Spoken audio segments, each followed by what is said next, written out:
Bonjour Jean-Philippe Tilsit. Bonjour Jean-Philippe. Jean-Philippe Tilsit, professeur de stratégie digitale. Maintenant, on va dire ça comme ça. Tout à fait. À EM Lyon Business School. Exactement, c'est ça.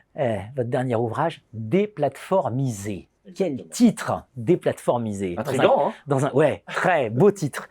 Dans un capitalisme de plateforme, il faut déplatformiser. C'est ça que vous nous dites. Exactement. Alors pourquoi? Alors, déplatformiser, ça ne veut pas dire que vous devez construire votre propre plateforme. C'est-à-dire que vous ne devez pas construire une plateforme qui sera un concurrent de Amazon ou de Facebook ou d'Instagram. Ça ne veut pas dire ça. Déplatformiser, ça veut dire quelque chose de très très simple.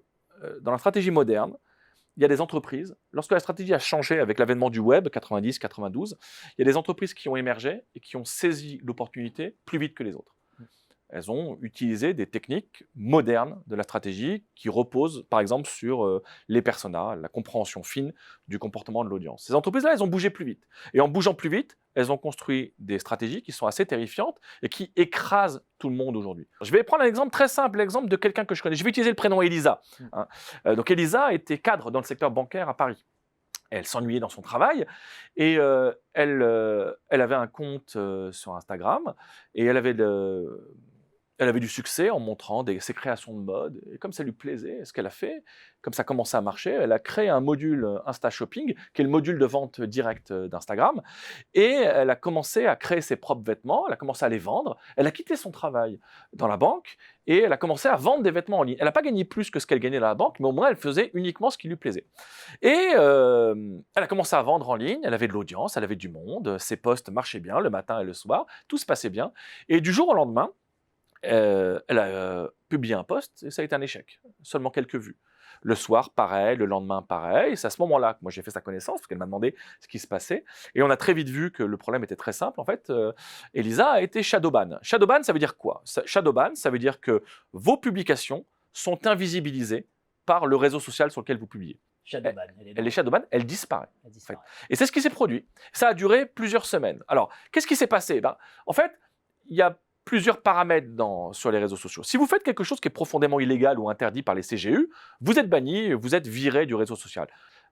Mais si vous tenez des propos qui ne plaisent pas à la plateforme, mais qui ne sont pas interdits par la CGU, le réseau ne peut pas vous ban. Donc ce qui fait, c'est que le réseau vous invisibilise. Qu'est-ce qu'il faut garder de cette histoire? C'est très simple. À partir du moment où vous faites votre business sur une plateforme et que vous dépendez de la plateforme, vous créez de la valeur pour cette plateforme.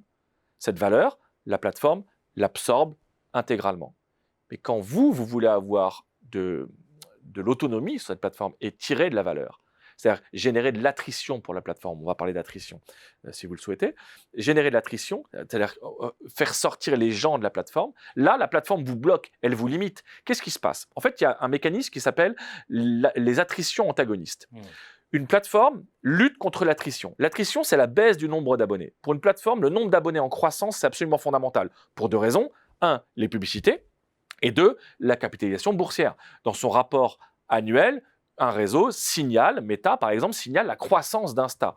ByteDance signale la croissance de TikTok. Et c'est ça qui fait que l'entreprise prend de la valeur. Donc, le réseau doit limiter l'attrition, le départ des abonnés. Ça veut donc dire que quand vous utilisez le réseau, vous ne pouvez pas mettre de liens externes ou très peu, parce que si vous mettez des liens externes, vous faites partir l'audience du réseau, et ça, le réseau ne le veut pas, puisque ça génère l'attrition. Sauf que vous, votre business, il n'est pas sur le réseau, il est en dehors du réseau. Donc, vous voulez que les gens sortent du réseau pour aller sur votre site web ou sur votre boutique ou sur votre application. Donc, il y a deux mécanismes antagonistes. Le premier, c'est le réseau qui cherche à limiter le plus possible l'attrition. Et le deuxième, c'est vous qui cherchez à augmenter le plus possible l'attrition. Eh bien, dans ce jeu, ce n'est pas vous qui gagnez. Nous sommes dans la main des propriétaires de ces réseaux. C'est-à-dire qu'à aucun moment, nous n'avons de réelle liberté. C'est que le libre arbitre, il est attaqué d'une certaine manière. Alors, on comprend tout à fait, il faut faire attention à ce qu'on dit en ligne, et c'est tout à fait normal, et heureusement qu'il y a une réglementation, et heureusement qu'il y a la loi. Par contre, en termes de business, il est très clair que les règles qui sont mises en place par les réseaux sociaux leur bénéficient intégralement. Et elles bénéficient très peu aux utilisateurs, parce que chaque utilisateur n'est qu'un grain de sable. Alors que pour Elisa, c'est toute sa vie qui dépend de son succès sur Insta. Si elle n'arrive pas à vendre ses vêtements de mode sur Instagram, elle n'a plus de revenus en fait. Sa vie est vraiment remise en cause par une décision simple et unilatérale de la direction d'Instagram. C'est ça qu'il faut comprendre quand on parle de puissance des réseaux, que ces réseaux nous écrasent. Et pourquoi est-ce qu'on dit déplatformiser? C'est quelque chose de très simple. C'est un mécanisme en 3 phases. 1, on construit une audience sur les réseaux, avec les réseaux. 2, on construit une propre plateforme qui peut être un site web ou une application ou un service, on pourra en reparler. Il y a plein de services qui fonctionnent très bien. Il y a plein de petites plateformes marketing sur lesquelles on peut construire son propre site web qui permet d'avoir une activité. Et 3, on redirige cette audience qu'on a créée sur les réseaux vers votre propre plateforme. Et c'est ça qu'on appelle déplatformiser. Déplatformiser, ça veut dire vous réapproprier une part de la valeur que vous créez pour les réseaux. Et c'est normal, parce qu'on crée de la valeur pour les plateformes sociales.